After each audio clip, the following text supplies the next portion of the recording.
let's do a little recap first. And hey, everybody. All right. And everybody was so kind when Pastor Karen was sharing, that I was going to share and all excited and everything. I hope you were equally excited at the end. So I'm grateful for the prayer. I probably should preface this as Buster's getting this up. The last couple of times I was here, I shared the story that my southern, wonderful, dearly departed grandmother, and many of you who grew up in if you grew up in a black home, especially if your folks was from the South, you got a lot of home remedies. So my grandmother always gave me whatever her home remedy was sugar, right? Yep. So she even gave me castor oil with some sugar, cod liver oil with some sugar. She even gave me Vicks Vapor Rub with sugar. Yeah. So, and thank God for grace. But so today I'm gonna do my best to share some medicine with some sugar, but there might be very little sugar with this one. So just go with me. All right, so thumbs up, we're good? All right, so let's recap. And Pastor Karen, thank you for the amazing messages that you've shared in the past 2 weeks. Yes. You should really thank her because she shaved at least an hour off of this message. All right, so that means that there's only 2 hours left to go, so this is good. All right. So, but when she was sharing, embracing God's identity, who you really are, some of these pieces were so key. Maybe the journey isn't so much about becoming anything. Maybe it's about unbecoming everything that isn't really you, so you can be who you were meant to be in the first place. And from Albert Schweitzer, the path of awakening is not about becoming who you are. Rather, it is unbecoming who you are not. And then in that next slide, Pastor Karen shared what are some of the weights that we allow in our lives, limitations or expectations that we put upon ourselves, or limitations or expectations that we allow others to put on us. And then she shared this amazing, amazing thing that we should be speaking over our lives all the time. When we embrace God's identity, we discover our identity. We discover who we really are and always were in the heart of God. And then lastly, the passage from Matthew chapter 11, verses 28 through 30 in the Message Bible. Are you tired, worn out, burned out on religion? Come to me. Get away with me, and you'll recover your life. I'll show you how to take a real rest. Walk with me and work with me. Watch how I do it. Learn the unforced rhythms of grace. I won't lay anything heavy or ill-fitting on you. Keep company with me, and you'll learn to live freely and lightly. As she shared all of this, it brings us to today, because one of the questions that I have is, what if it's not a person that's laying a burden on you? What if it's an entire system? And then what if that system is religion? So which brings us to today's message. Embracing God's identity, exchanging truth for lies. All right. So a couple years ago, in my quiet time with God, I heard God very plainly say to me, I am so proud of you, Eric. You are my beautiful boy. And I immediately burst into tears. And bear in mind, I am 58 years old when God is speaking this to me, because I knew immediately as God was speaking this to me what was being shared with me. I realized at that moment. Now, if anyone had asked me prior to that, do you still deal with a negative self-image? I would say absolutely not. That was something that was dealt with decades ago. I love who I am. But I realized at that moment, as God was speaking that to me, that although I saw myself as a beautiful person internally, I didn't see myself as a beautiful person externally, to some extent. Now, I'm going to show you some pictures And Buster, you can just roll through these beautiful, handsome men.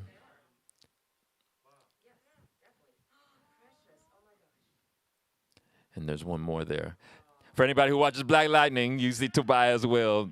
And you know I'm a big geek. All right. So, but regarding all of that, from my childhood even into adulthood, I was constantly bullied, referred to as an albino or somebody with albinism, and it was always done in the negative.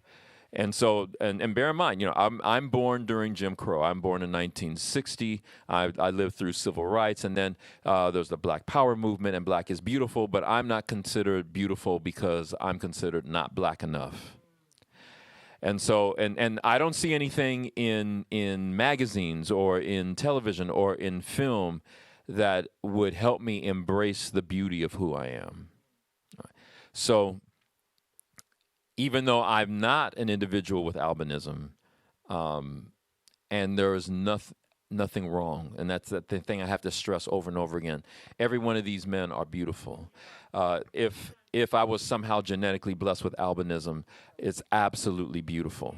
All right, but if you're born into a system that tells you that you are different, that you are not normal, that there is something wrong with you, and your entire, not just your environment, but the entire system tells you otherwise, then what do you believe?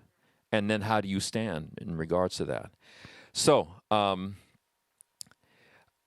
let me show you a couple of video clips from one of my all-time favorite movies, The Matrix. So roll that first one.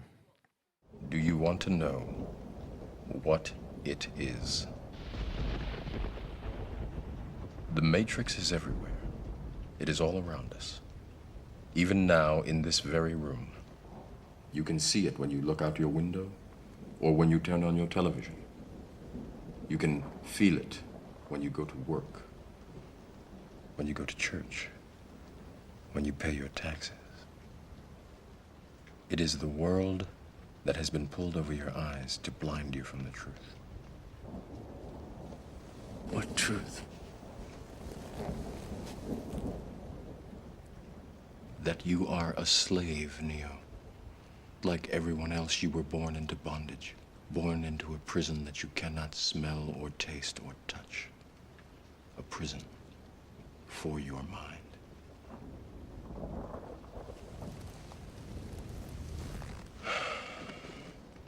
Unfortunately, no one can be told what the Matrix is. You have to see it for yourself.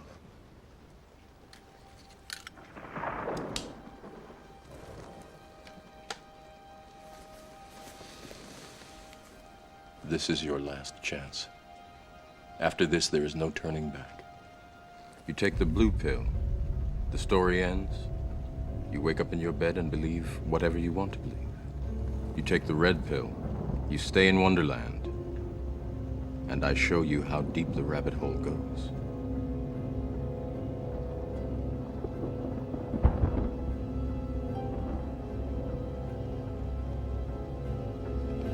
Remember, all I'm offering is the truth, nothing more.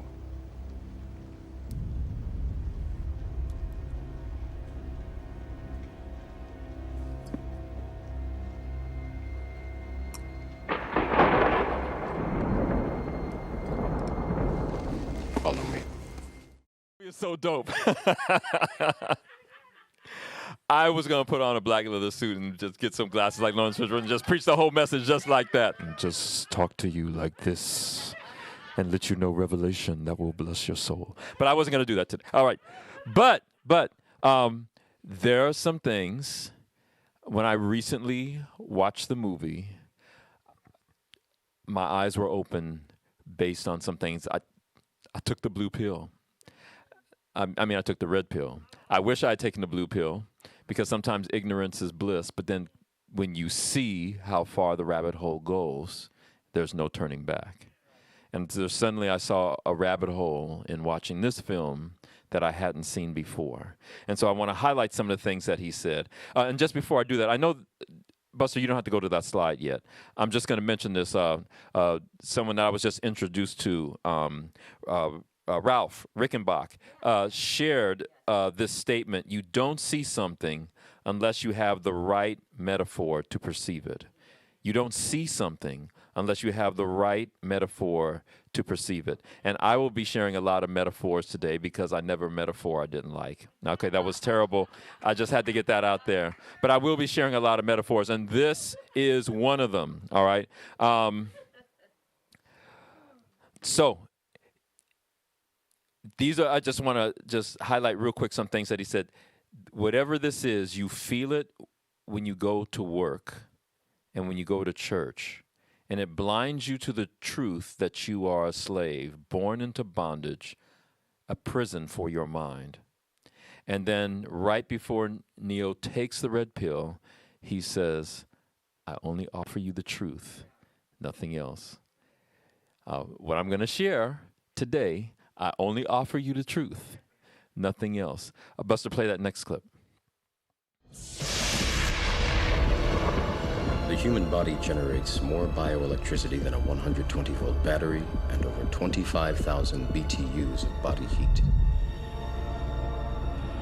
Combined with a form of fusion, the machines had found all the energy they would ever need. There are fields now, endless fields, where human beings are no longer born. We are grown.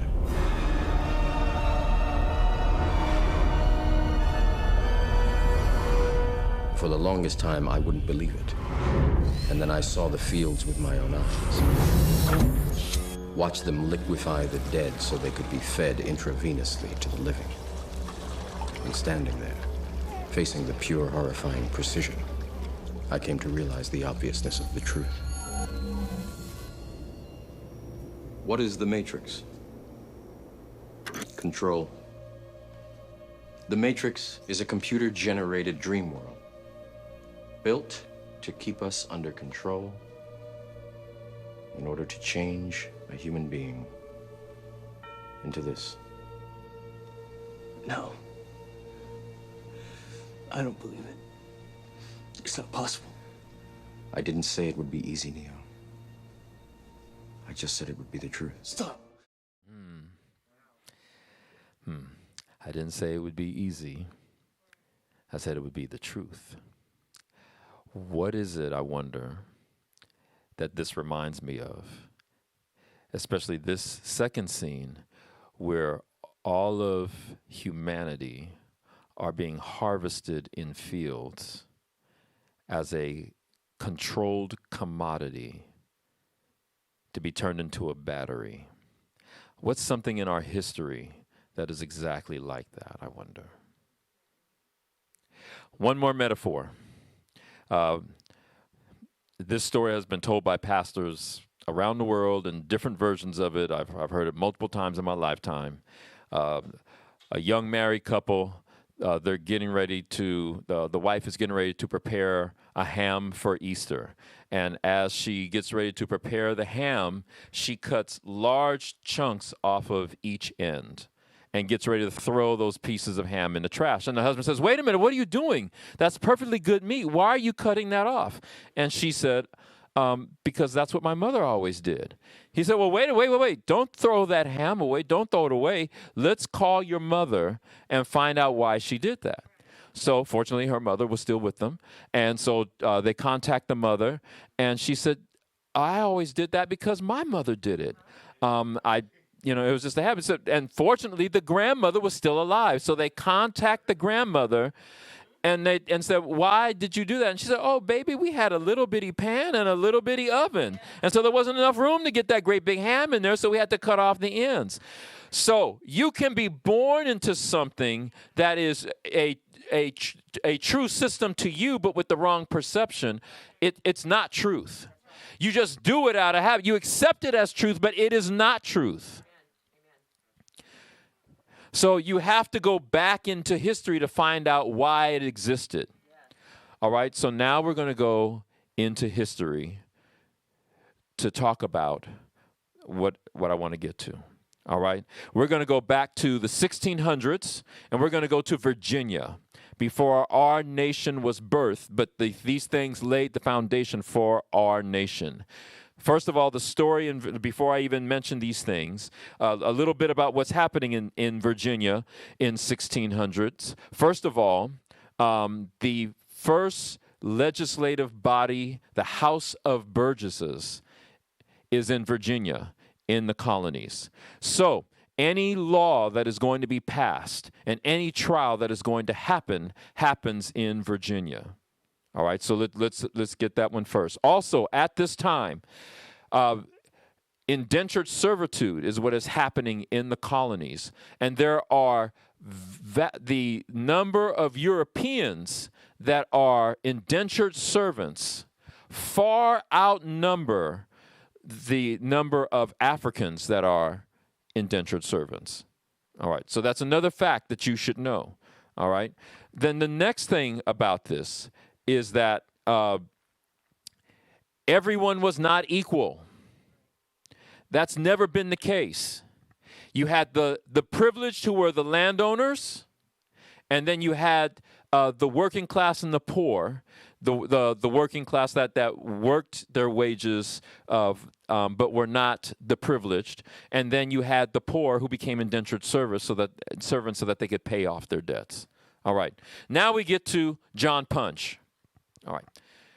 John Punch and two other indentured servants, a Dutchman by the name of Victor and a Scotsman by the name of James Gregory, decide that they have had enough of the unjust indentured servitude that they're in, and the three of them run away.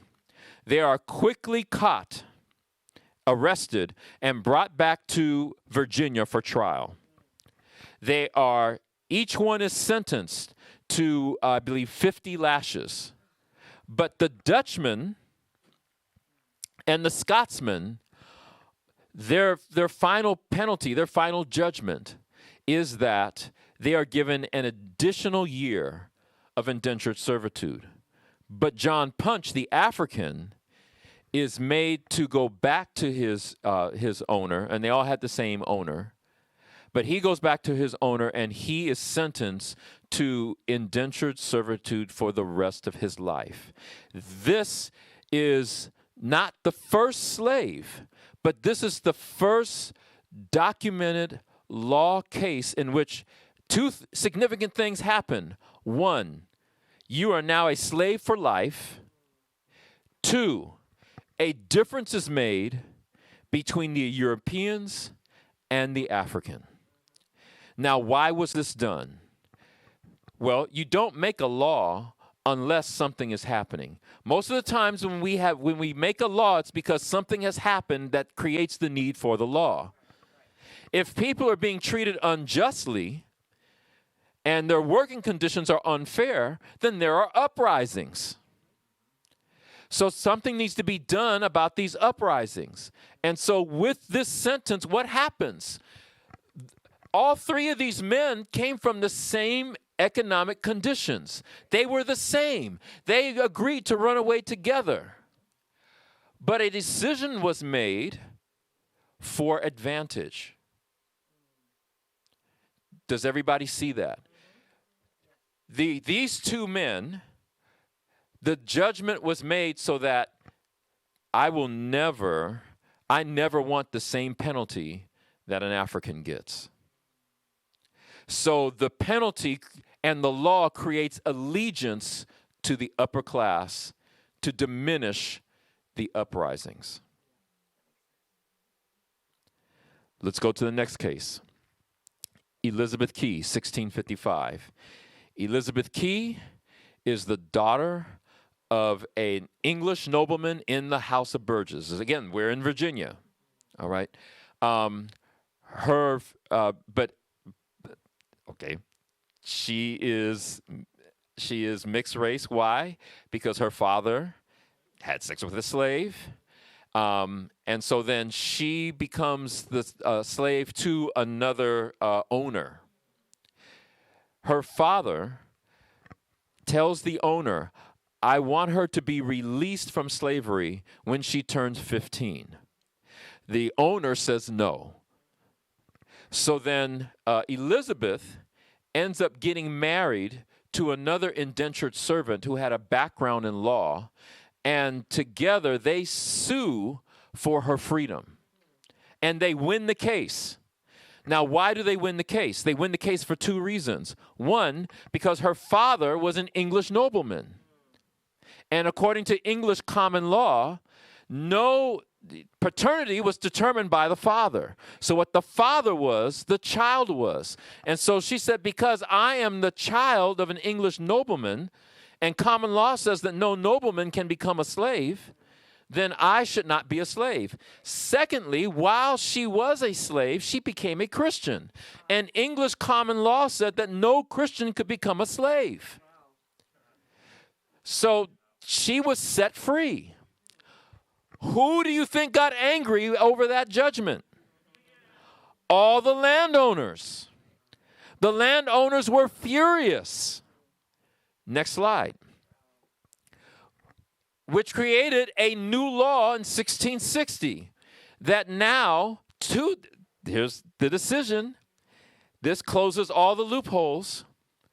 Paternity or the rights of the child are no longer determined by the father, but by the mother.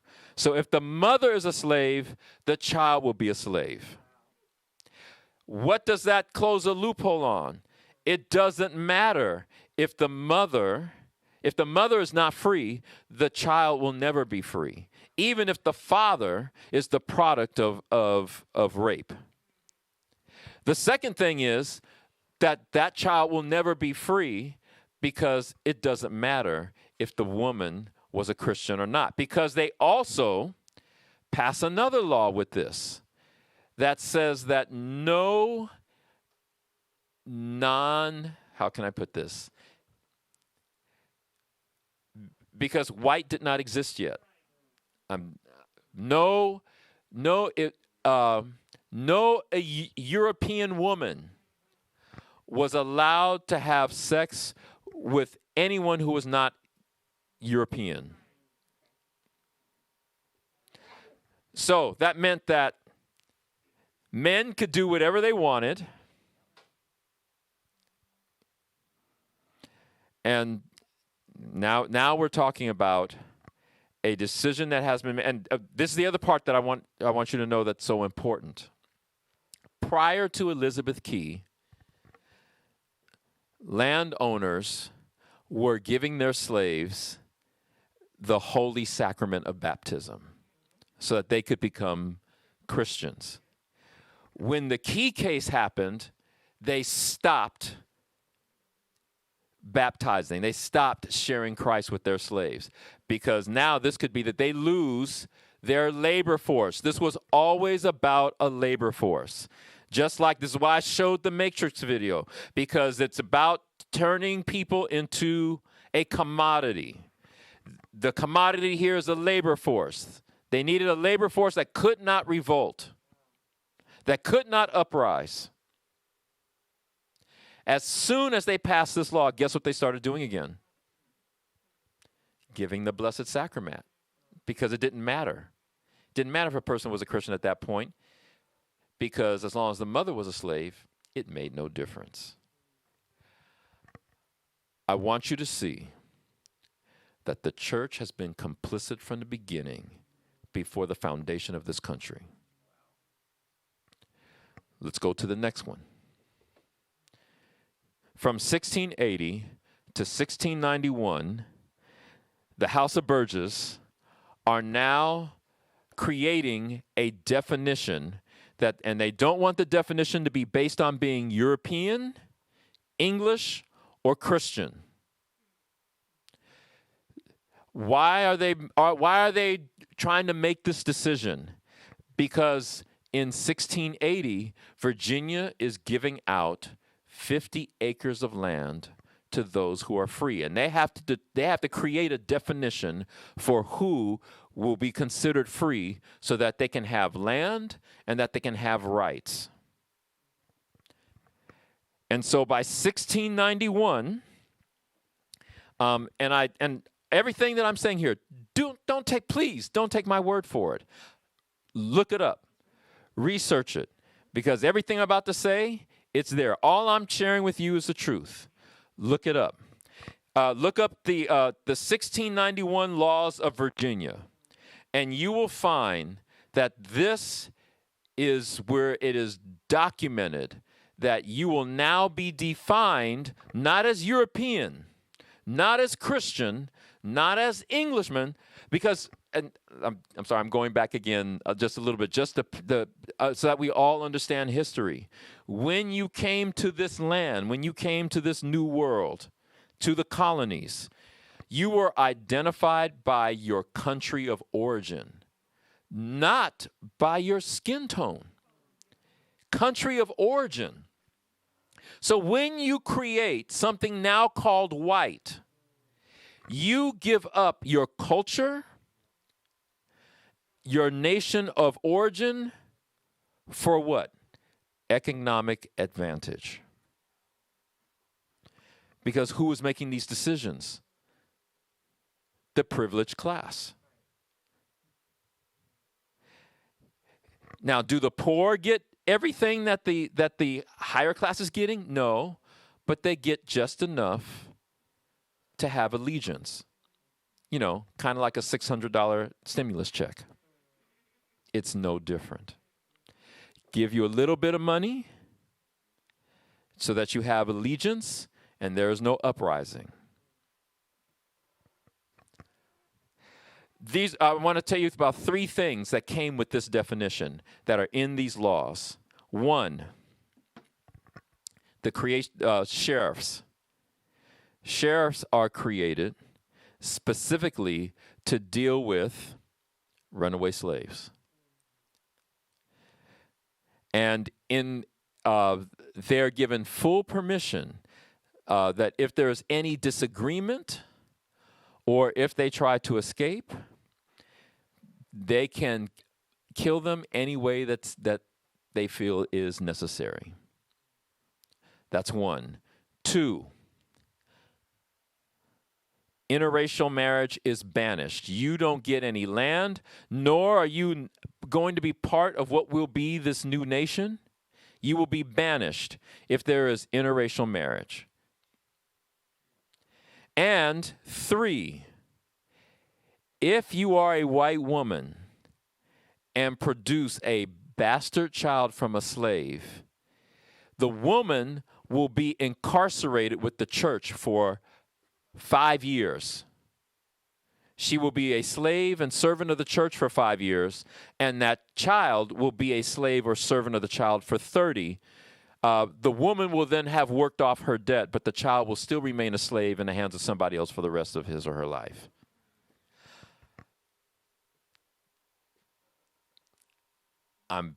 I want it to be very clear. This is not accidental. This is intentional. The church was complicit. They exchanged a truth for a lie, for financial advantage. What does it say in Matthew? Jesus said this in Matthew chapter 6, verse 24. No one can serve two masters, for you will hate one and love the other.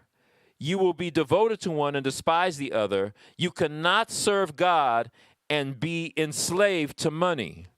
I want to make it clear that by making these decisions, everyone became a slave.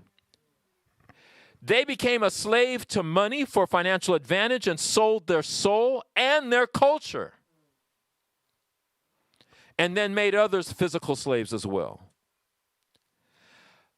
Why do I say that they sold their culture? Well, I'll give you a perfect example of this. I was part of a conference to deal with equity issues. And so they asked everyone to divide and break off into small groups based on their ethnicity. So all the black people were in one corner, Those who were of Asian origin were in another corner. Those that were Latinx or Hispanic origins in another corner. And then those who identified as white were in another corner. And they said, talk about the things that you celebrate and have been created by your culture. And a very interesting thing happened. Of course, the black corner was loud. We were loud, like laughing out loud, talking loud. We were talking about all the wonderful things that we love about ourselves and our culture. And you could hear this kind of buzz happening all throughout the room, except for in the corner that identified as white. And when we came back together, and they said, let's capture what you found. And so everyone had these long lists. But when they got to the group that identified as white, they said, I can't think of a single thing that is part of our culture. So then the moderator stopped and said, well, let's rephrase this. Let's talk about your nation of origin. So if how many of you are Italian American, or you come from Dutch roots, or and then they were raising their hands, and then they were starting to name all of these things that they celebrated based on their culture. But they couldn't think of anything when they had to identify as white. I'll give you a working definition for racism: is social and institutional power plus race prejudice, a system of advantage based on race. It is not bigotry or prejudice. It is all about power and advantage. The reason why that term was created was for power and advantage. And the reason why you would give allegiance to that was for some form of power or advantage, land or money. You became a slave to that. All right. Let's go to the next slide. Thomas Jefferson, famous Virginian. He writes the Declaration of Independence with these words: we hold these truths to be self-evident, that all men are created equal, that they are endowed by their Creator with certain unalienable rights, that among these are life, liberty, and the pursuit of happiness. And yet this same man also says, I consider a woman, and he is talking about a slave, I consider a woman who brings a child every 2 years as more profitable than the best man on the farm, which she produces in an addition to capital. Do your research on Thomas Jefferson. There is no secret that Thomas Jefferson is a slave owner. There is no secret that that when you read his own writings, he states that he considers the Negro, and he wrote about the superiority of what was considered white, in particular Anglo-Saxons. And that the Negro was considered to be inferior in both in mind and in body. So when this man is writing this statement, who is he writing it for? It sounds biblical because it does come from the Bible, but he has taken a truth and exchanged it for a lie. Because this is not applying to all men. It doesn't even apply to women. Women are not given the right to vote until 150 years after this. Thomas Jefferson, when he was Secretary of State, he created the first census, and he classified people as follows. White men 16 and older is at the top. White men 16 and under. Then white women. Then others who are free. And then slaves, which were property.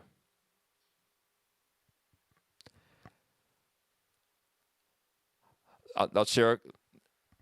I know I wasn't going to get a lot of shouts on this. It's okay.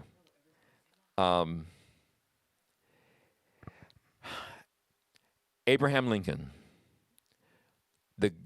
considered the great emancipator. And in many ways he was. But then also in many ways he was not. So I'm going to read you 3 quotes from Lincoln. One when he was debating Stephen Douglas. I will say then that I am not, nor ever have been in favor of bringing about in any way the social and political equality of the white and black races. That I am not, nor ever have been, in favor of making voters or jurors of Negroes, nor of qualifying them to hold office, nor to intermarry with white people. And I will say, in addition to this, that there is a physical difference between the white and black races, which I believe will forever forbid the 2 races living together on terms of social and political equality. That was in his debate with Stephen Douglas in 1858. Later, after he becomes president and he is declaring war, Horace Greeley, who was the influential editor of the New York Tribune, criticized Lincoln for failing to make the Civil War a war for abolition. Greeley is saying that the moral thing to do is that we have a moral war to end slavery, to abolish slavery.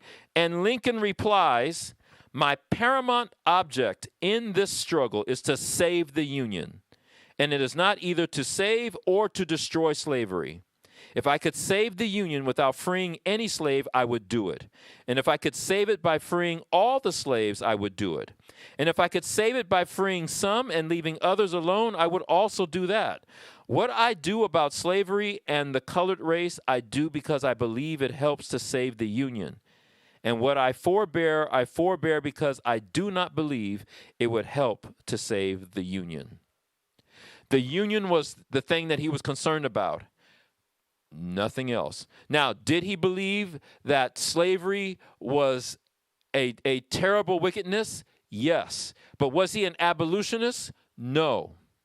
Which brings us to one more thing.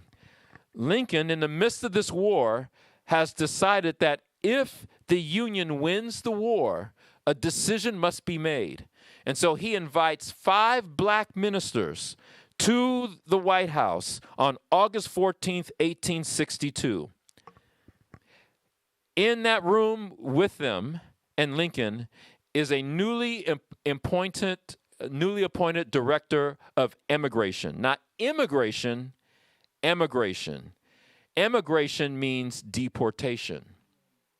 And he is meeting with these 5 black ministers to tell them that if we win the war, we want to deport all 4 million of you to another country. This is what Lincoln says to these ministers. We look to our condition, owing to the existence of the 2 races on this continent. I need not recount to you the effects upon white men growing out of the institution of slavery. I believe in its general evil effects on the white race. See our present condition. The country engaged in war are white men cutting one another's throats, none knowing how far it will extend. And then consider what we know to be the truth. But for your race, among us there could not be war, although many men engaged on either side do not care for you one way or the other.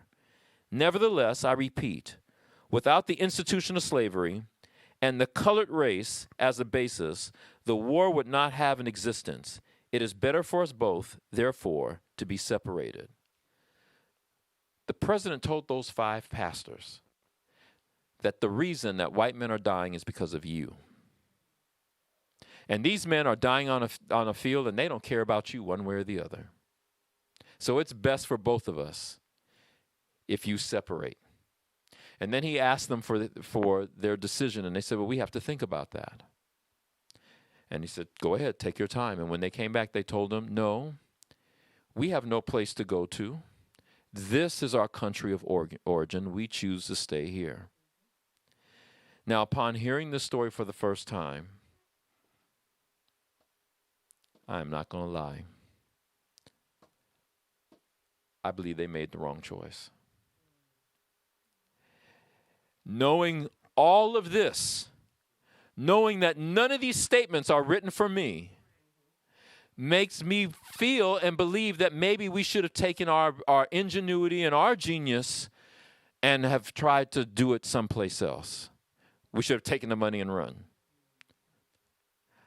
I'm just being honest, because it has always been an uphill battle. We are dealing with these very things today. And the reason why is because it's so ingrained that we don't even realize what is motivating us. We don't know why the ham is being cut off on the ends. We've never looked back far enough to see it. Now, some of you may ask, well, how come I never learned this before? How come I've never taught this before? I want to mention real quick, and then I'll come back. There's a book called Mothers of Massive Resistance. In examining racial segregation from the 1920s to the 1970s, the book Mothers of Massive Resistance explores the grassroots workers who maintained the system of racial segregation in Jim Crow. For decades in rural communities, in university towns, and in new South cities, white women performed myriad duties that upheld white over black. This included censoring textbooks, denying marriage certificates, deciding on the racial identity of their neighbors, celebrating school choice, canvassing communities for votes, and lobbying elected officials. They instilled beliefs in racial hierarchies in their children, built national networks, and experimented with a colorblind political discourse. Without these mundane, everyday acts, white supremacist politics could not have shaped local, regional, and national politics the way it did, or lasted as long as it has. Now, I know this part to be true because this also happened in Pasadena.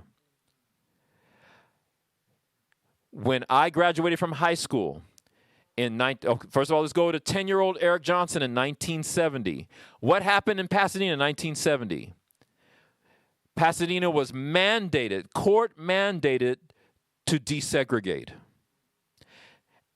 Now, my 10-year-old eyes don't remember all the fights that were happening, but the adults that are older than me remember just how ugly it was when busing started. When I graduated from high school in 1978, and I'm so grateful for teachers that threw away history books and threw away curriculum that was not truthful and would mimeograph, and we didn't have photocopiers back then. It was those ink mimeographs, and you had to mimeograph the pages, and they would share with us pages of things that were truth. We're talking 1976, 1977, 1978. In 1976, this is the first time I read a book written by an African American. I couldn't put it down because I didn't know of any books written by somebody who was like me. It was Invisible Man, and I couldn't put that book down. My loving, beautiful white teachers did that for us. But when I graduated in 1978, I found out, because several of my teachers ran for school board to change the laws that were on the books. And one of those laws said that no teacher was allowed to use any curriculum that mentioned any ethnicity other than white. That did not come off the books in Pasadena till around 1982.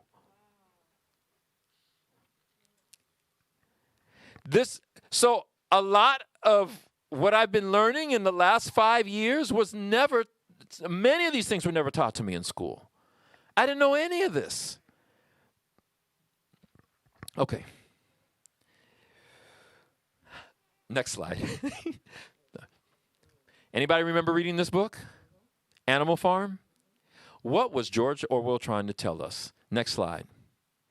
So the animals revolt against the human that was running the farm. The chickens didn't want their eggs taken and be slaughtered for food. There was all of this that was happening. So the animals revolted against this tyranny, and they took over the farm. And so the first thing that they paint on the side of the barn, and the pigs end up becoming the ruling elite, and they form this alliance as they take over the farm. And on the side of the barn, they put all animals are equal. it's the pigs that start making all the laws. And so we get to the next slide. All animals are equal, but some animals are more equal than others. Next slide. Again, I've presented to you several metaphors to help you see, to help you perceive. You don't see something until you have the right metaphor to perceive it. Next slide. Everything that I just shared with you, when I'm talking about exchanging a truth for a lie, the truth is the imago Dei. The truth is Genesis 1:27. So God created human beings in his own image. In the image of God, he created them, male and female, he created them. We are all worthy of love. We are all deserving of life. We are all deserving of justice. We are all deserving of equity because we are all the imago Dei. The Declaration of Independence sounds like the imago Dei, but it is not the imago Dei. What did Jesus teach? The wise young man comes up to Jesus and he tells me, what is the greatest commandment? And Jesus says that you love the Lord your God with all your mind, with all your heart, with all your soul, with all your strength. And the second is like unto it, to love your neighbor as yourself. How do you love your neighbor as yourself? You recognize that they are the imago Dei. Jesus is a Jew. Every Jew understood this. When Jesus preached, this is the Good Samaritan. Why is he preaching this message? And who does he use? He doesn't use spiritual leadership. A Samaritan who was despised by people is the one who embodies the imago Dei. That's the Good Samaritan. That's how you love your neighbor as yourself. But then what is the wise young man, what does he say to Jesus? And who is my neighbor? What I have just presented to you, when we ask the question, who is our neighbor, we come up with laws like this. And all of these laws, if it is not what Christ taught, then it is anti-Christ. I'm just going to say it for what it is. It is anti-Christ. Because every person is made in the image and likeness of God. Every person is worthy of love. Next slide.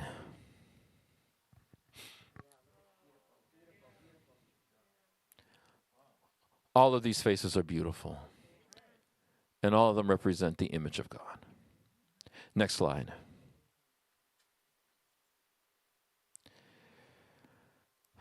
Isaiah 61 verse 1, the Spirit of the Sovereign Lord is upon me, because the Lord has anointed me to proclaim good news to the poor. He has sent me to bind up the brokenhearted, to proclaim freedom for the captives, and release from darkness for the prisoners.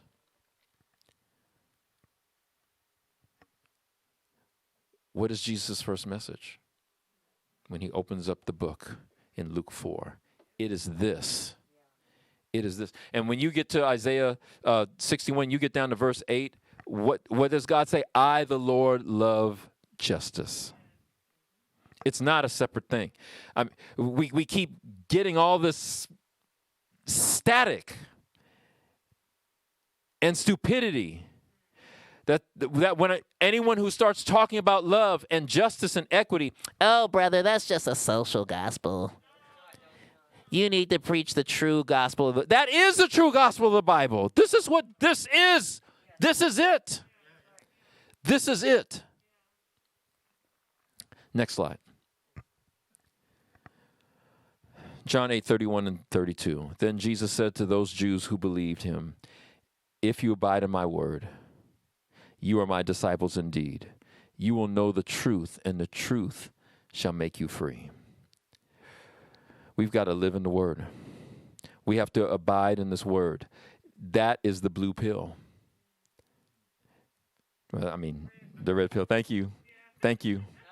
Thank you. Again, ignorance is bliss. I'm sorry. A little ignorance just popped out of me. Sorry about that. All right. It's the red pill.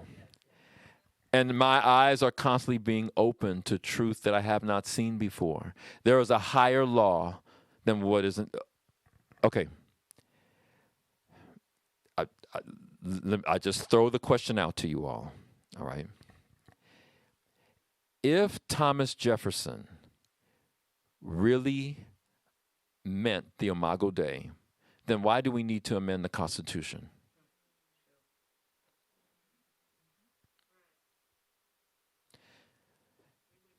We amend the Constitution because it is not perfect.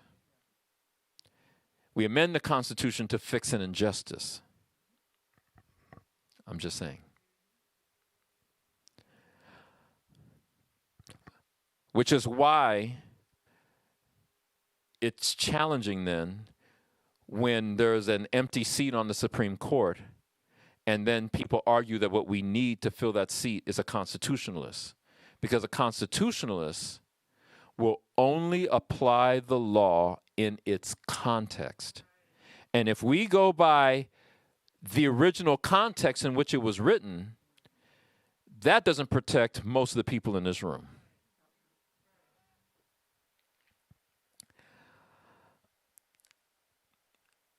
I'm just say a couple of things and then I'm done. Here we go. These are when we ask the question, who is our neighbor? It is Antichrist. We begin immediately exchanging a truth for a lie because then we are seeking to justify why I don't have to treat you as the Imago Dei. We see this in America because, yes, even though this month is considered Black History Month, everything I am telling you is American history. And it's not just civil rights. Equity, the difference between equality and equity. Equality, I can come into this room and be with you. All right. But equity means that I have to take a long, hard look at the reasons why I couldn't enter into that door and be with you. Those are the things that need to be dismantled. And I am not criticizing the leaders of our civil rights movement, but at the end of the day, what we ended up with was equality, and we didn't dismantle the pieces that created inequity. And so inequity still existed. And so where do we see this? Okay, let's just go down the line. Anthropology, science. How many of you, like me, you're in class in social studies, and you open up to you get to the chapter about the 3 classifications of man. Does anybody remember that?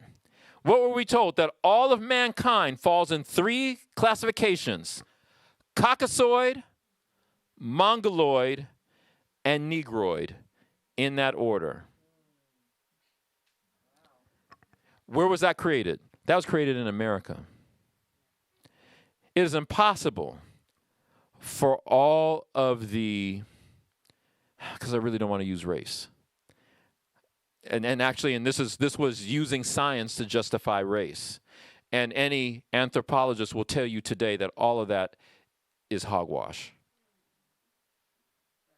But it's somewhere in the back of our brain.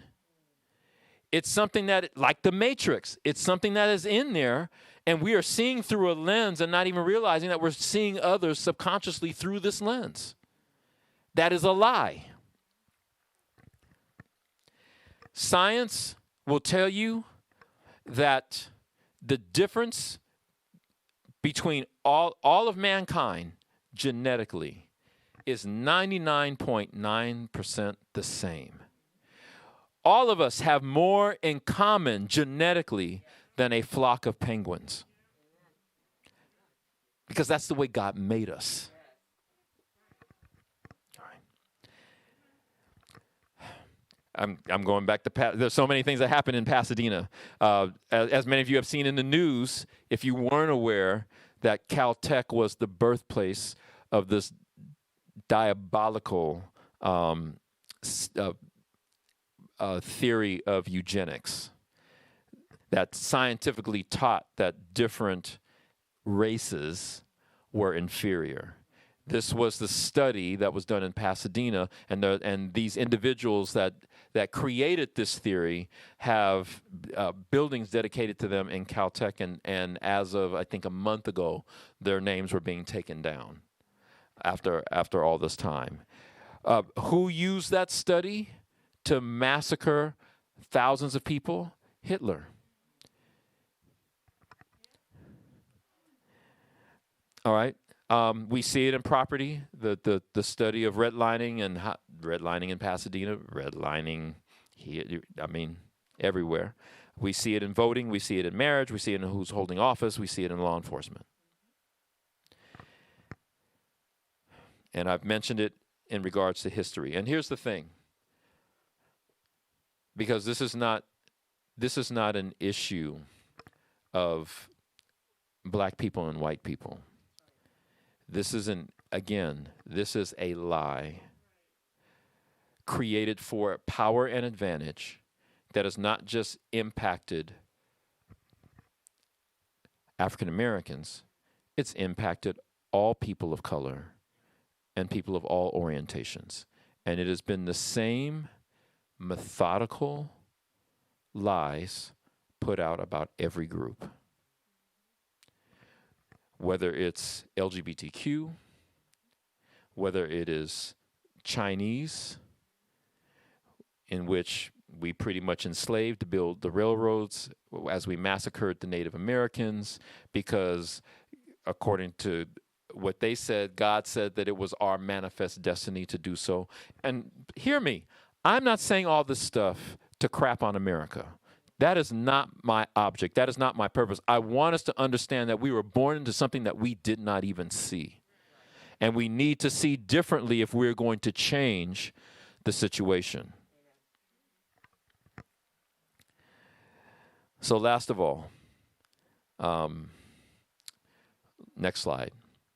I close with this, Galatians 5:1. It is for freedom that Christ has set us free. Stand firm then, and do not let yourselves be burdened again by a yoke of slavery. Again, I'm going to be completely transparent. We almost need a brand new constitution to start from scratch, because the foundation is so bad. I keep wondering, do we need a brand new constitution? Because do the amendments, do they really fix it at the core? Is it putting new wine into old wineskins? I don't know, but I do know this. We need to be free from a yoke of slavery. All of us. All of us need to be free from a yoke of slavery. I share this last story. There was an officer-involved shooting in Pasadena. A young man, Anthony McLean, was shot and killed at a traffic stop. And I won't go into all the details in regards to it, but it caused an uproar in the community. And I was one of several clergy that would be in the park where this young man was shot either every day to be among the people, or as often as possible, just to be present with people. And because this was right before, this was leading up to the election, many of us would set up a snack stand and just give away snacks and water. But we also had voter registration forms. Because if there's one thing that you can do that's free to make a change, you can vote. And so as I sat at the table, and a couple of brothers came up and they said, "Hey man, what's that?" I said, voter registration forms. He said, "Do I got to put my social security number on that?" And I said, "Well, yes." I said, "Yeah, no. And so then we got into this discussion. It really wasn't heated. It was very passionate. And they insisted that voting doesn't do anything. But then this is what started coming out of their mouths that grieved me so bad, was both of them made statements. The first one made this statement: Because I'm saying, man, you got to advocate for justice. We do need reform. We do need these things. And if you don't vote, where's the accountability? You got to do something. And the first one said, man, what does it matter? What does it matter? We're in the last days. It's going to get worse and worse anyway. So in essence, this brother is telling me, yeah, sure, there's injustice. Yeah, people are being shot. It's criminal. But in essence, he's saying we deserve it because this is the way God designed it. Then the other brother said, yeah, man, in addition to that, God is judging us for homosexuality, so that's why this is happening too. So, the thing that grieved me the most was that both of these brothers didn't come up with this on their own. They heard that in a church. That came from a pulpit. And so these two young men could not advocate for their own lives. They didn't believe that their lives were worth advocating for. They believed that God was doing this to them. And I thought, how many other damnable doctrines have we preached from the pulpit that keeps our people slaves and keeps them from seeing that they are the Imago Dei, the image and likeness of God?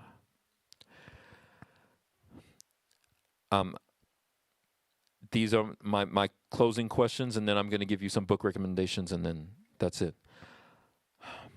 The question that I keep asking ever since I encountered these two men, and the reason why I brought up the passage in Galatians is because that whole argument in Galatians 5 was about circumcision. People were being made bound and being told that they were not saved because they were not getting circumcised. And Paul is saying, why are you creating rules to put people back into slavery? So where are we complicit? What doctrines, what constructs are we teaching that keep our people slaves instead of free? May God give us all the wisdom and courage to make those changes. And so for the sake of the video, I'm going to give you some recommendations of things to read. One, I mentioned the book, Mothers of Massive Resistance, White Women and the Politics of White Supremacy. Please get a copy of that. Caste, C-A-S-T-E, The Origins of Our Discontents, by Isabel Wilkerson. Taking America Back for God, Christian Nationalism in the United States.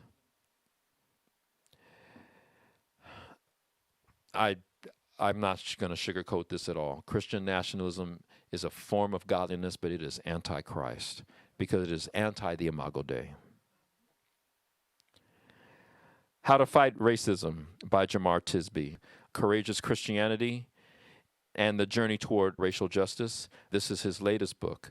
One of his first books, though, is called The Color of Compromise. The Truth About American Churches, Complicity, and Racism. Not only can you find With the Color of Compromise, you can find the book and you can find a video series on Amazon. And then a couple of podcasts. I strongly recommend the 1619 podcast that was put out by the New York Times. I think it's only 6 episodes. Listen to that series. And then there's a podcast called Scene on Radio, S-C-E-N-E, on Radio. The second season is called Seeing White, and so much of what I mentioned is in that podcast. It is put on by a white journalist that wanted to understand where does even this term white come from, and he does the historical research, and it is eye-opening. Let's pray. Father, I know that this is almost like drinking water from a fire hydrant, so much being put out at one time. But I hope that for everyone who has heard and has experienced this message, that they hear my heart, and even more importantly, they hear your heart, that you love people,